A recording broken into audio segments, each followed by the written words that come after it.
ప్రభువును ప్రియరక్షకుడైన యేసుక్రీస్తు వారి శ్రేష్టమైన నామంలో ఈ ఎండగండి గ్రామ వాస్తవులైన మీకు శుభాలు. దేవుని యొక్క నామంలో సమాధానాలు ప్రకటిస్తూ ఉన్నామండి. మేము ప్రకటించే మాటలు దేవుని మాటలు. ఆ దేవుడు ఇలాగా మాట్లాడుతూ ఉన్నాడు. ఏమనంటే, నేను లోకమును ఎంతో ప్రేమించాను అని దేవుని వాక్యం సెలవిస్తూ ఉంది. దేవుడు లోకాన్ని ప్రేమించాడట. లోకం అంటే ఏంటండి? మనకంటే మనుషులుగా మనం సామాన్యమైన వాళ్ళమే. మనకంటే గొప్ప గొప్ప పర్వతాలు, గొప్ప సముద్రాలు, ఇంకా లోకంలో చాలా ఉన్నాయి. కానీ లోకం అంటే వేటిని దేవుడు ప్రేమించట్లేదు, కానీ మానవుడిని మాత్రమే దేవుడు ప్రేమిస్తున్నాడు. ఎందుకు మానవుడిని దేవుడు ప్రేమిస్తున్నాడనంటే, ఆయన తన పోలిక చొప్పున, తన స్వరూపం చొప్పున మానవుని నిర్మించుకున్నాడండి. మానవుని నిర్మించుకుని వాళ్ళతో సహవాసం చేస్తూ తన ప్రేమను వారికి పంచుతూ ఎంతో సంతోషంగా ఉన్న సమయంలో మానవుడు పాపానికి లోనయ్యి పాపం వల్ల దేవునికి దూరం అయ్యాడు. ఏంటండి పాపం చేయటం ఏంటి, దేవునికి దూరం అవ్వటం ఏంటి అని అంటే, అవునండి, దేవుని మాట అతిక్రమించి మానవులు పాపంలో పడినప్పుడు దేవుడు ఎందుకు దూరం అయ్యాడు అని అంటే, దేవుడు పరిశుద్ధుడండి. ఆయనలో పాపానికి ఏమాత్రం స్థానం లేదు. అంత గొప్పవాడైన పరిశుద్ధుడిని మానవుడు చేరలేక అప్పటి నుండి ఇప్పటి వరకు కూడా మానవుడు దేవునికి దూరంగానే ఉండిపోతున్నాడు. అలాంటి సమయంలో దేవుడు మానవుని ప్రేమించాడండి. అవునండి, మన బిడ్డలు మనం తప్పు చేస్తే కొన్ని రోజులు కోప్పడతామైనా సరే మరలా మన పిల్లల్ని ఎలాగా వారు సరిచేసి వారిని మార్చుకుని మరలా మన దారిలోకి తెచ్చుకుని వారితో మనం ఎలాగైతే కలిసి ఉంటామో, దేవుడు ఆ స్వభావం ఎక్కడి నుంచి వచ్చిందంటే మనుషుల్లో దేవుడి నుండే వచ్చిందండి.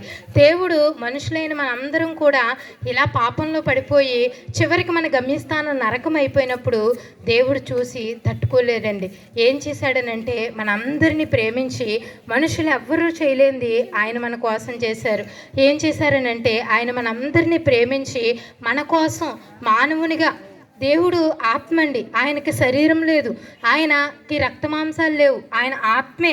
అయితే ఆత్మగా ఉన్న ఆ దేవుడు యేసుక్రీస్తు అనే నామం పేరిట ఈ లోకానికి వచ్చి రక్తమాంసములు గలవానిగా ఈ లోకంలో సంచరించి ఆయన మనందరి కొరకు తన శరీరంలో రక్తాన్ని అంతా కాచి ప్రాణం పెట్టి మనందరికీ విడుదల అనుగ్రహించాడండి. ఆ విడుదల మనం ఎలా పొందుకోవాలని అంటే, ఆయన నా కోసం చనిపోయాడు, ఆయన నా పాపాలు క్షమించాడు అని మన హృదయంలో విశ్వసించి నోటితో ఒప్పుకుంటే చాలండి, ఆయన క్షమాపణ మనల్ని ఆవరిస్తుంది. అప్పుడు మనం ఆయన ప్రేమలోకి మరలా తండ్రి యొక్క బిడ్డ కుమారుడు తండ్రి దగ్గరికి ఎలాగైతే వస్తాడో అలాగే మనం క్షమించు డాడీ అంటూ యేసుక్రీస్తు ప్రభువారి దగ్గరికి వచ్చినప్పుడు దేవుడు మనం తప్పక చేర్చుకుని మనకు పరలోక రాజ్యం ఇస్తాడండి.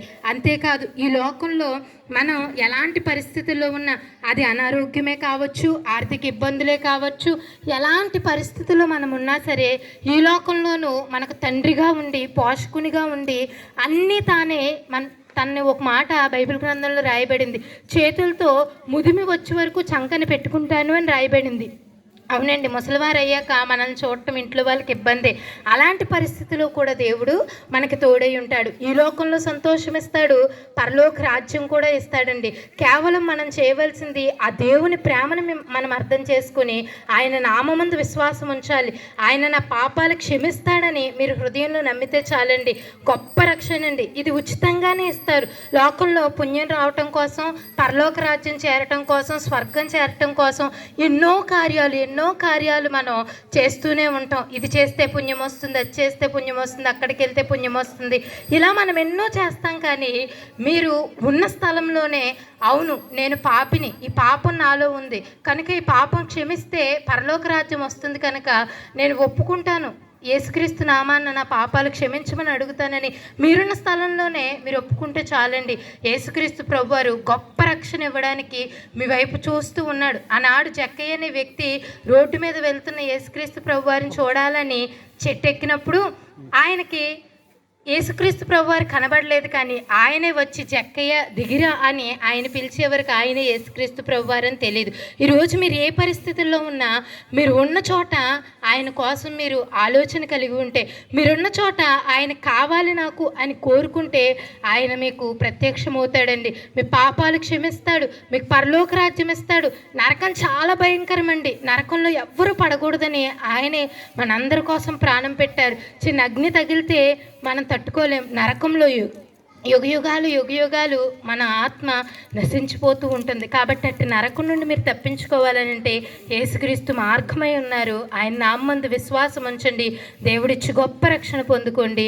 అట్టి కృప దేవుడు ఈ గ్రామస్తులందరికీ దయచేయునుగాక. ఆమేన్. స్తోత్రం నాయన. పరిశుద్ధుడా, సర్వోన్నతుడా, మహోన్నతుడా, ఆశ్చర్యకరుడు, ఆలోచనకర్త, నిత్యుడు దేవానికి స్తోత్రాలు చెల్లించుకుంటూ ఉన్నాం ప్రభా.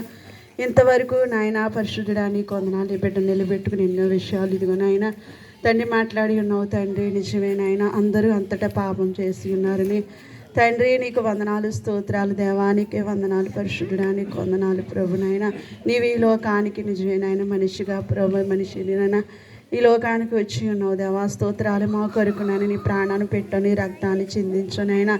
ఏ ఒక్కరూ నాయన నశించుకోవడం నీకు ఇష్టము కాదు. దేవానికే వందనాలు, స్తోత్రాలు. నాయన అందరూ రక్షించబడాలని నువ్వు కోరుకుంటూ ఉన్నావు దేవా. స్తోత్రాలు. నిజమే నాయన, ఇంతవరకు నాయన ఈ గ్రామాన్ని మీరు ప్రేమించి నాయన ప్రభు ఇదిగో స్తోత్రాన్ని సువార్త ప్రకటించడానికి నాయన నీ బిడ్డలు నిలబెట్టుకున్నారు తండ్రి. అందును బట్టి నీకు వందనాలు, స్తోత్రాలు. నాయన అంతవరకు ఎన్నో విషయాలు ప్రభు నీ యొక్క మాటలు వెదజల్లి ఉండగా ఏ ఒక్క మాట వ్యర్థమైపోకుండా ప్రతి ఒక్క హృదయాల్లో నాయన ఫలించినట్లుగా నీ కృపనిచ్చి నిలబెట్టండి నా తండ్రి. నీకు వందనాలు ప్రభా.